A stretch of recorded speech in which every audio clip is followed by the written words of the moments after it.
The first step, as with any glue that needs to be removed, is to take the heat gun and to soften the glue. I'm not really sure what it was used on this, but we'll soften it up and then we'll very gently pry it open. See how far we need to go with it. In this case, I can't really see if it's split right at the collar. It looks like it is not. And so I will attempt to just open this up without taking the split any further than what it already was. It looks like it almost goes to the wood ring. In a sense, this would be simpler if this were split open, and it may split yet, so we'll see. But I'll finish softening the glue, and we'll pry this open and see what we have.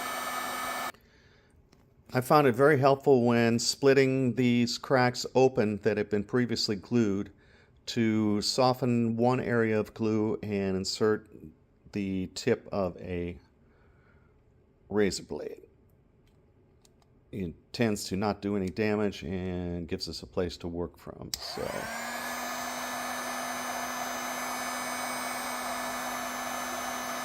just work on a little area at a time, softening all the glue.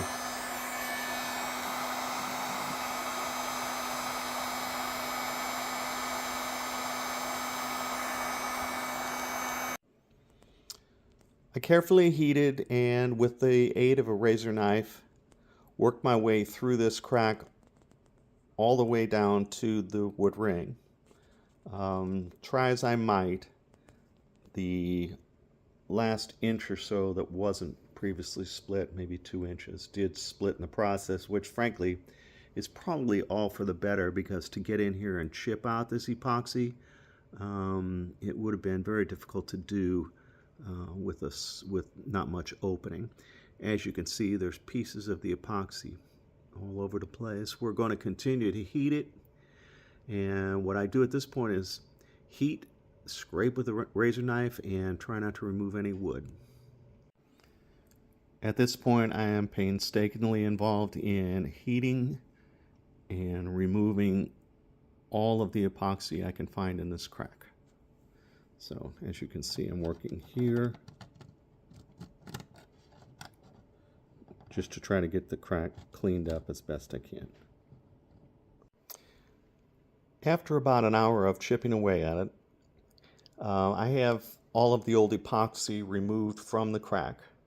And as you can see, I have the band clamps are set up. The lower clamp goes through, lower band gets threaded through 2 clamps in the back and 1 pivot there, while the upper clamp gets threaded through 1 clamp in the back and 1 pivot there. I think the most frustrating thing about this repair is knowing that it could have been done correctly to the point where it would be very difficult to even see that it had ever been cracked. With this, it's going to draw together nicely, but I'm pretty sure if you take a good look, you'll be able to see that it was there. And there is, I can show it better once I get it clamped down hard, but there is a small chunk of wood right here that's missing. So I'll put fill in there once we're completed. But at this point, we'll glue it up, doing the best we can, and that's all you can ask for. So this old crack is glued up and ready to draw on the clamps.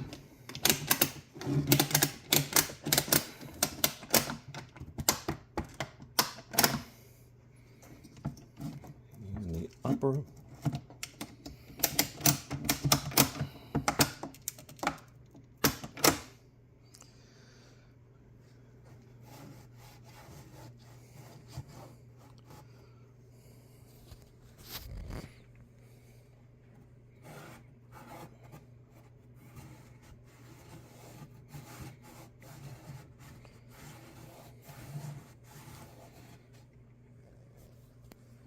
and carefully give it one last ratchet.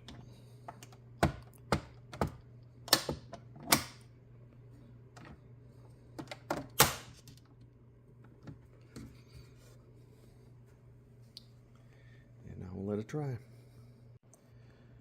As it sets, you can see the lower half of the bell is tightening up very well.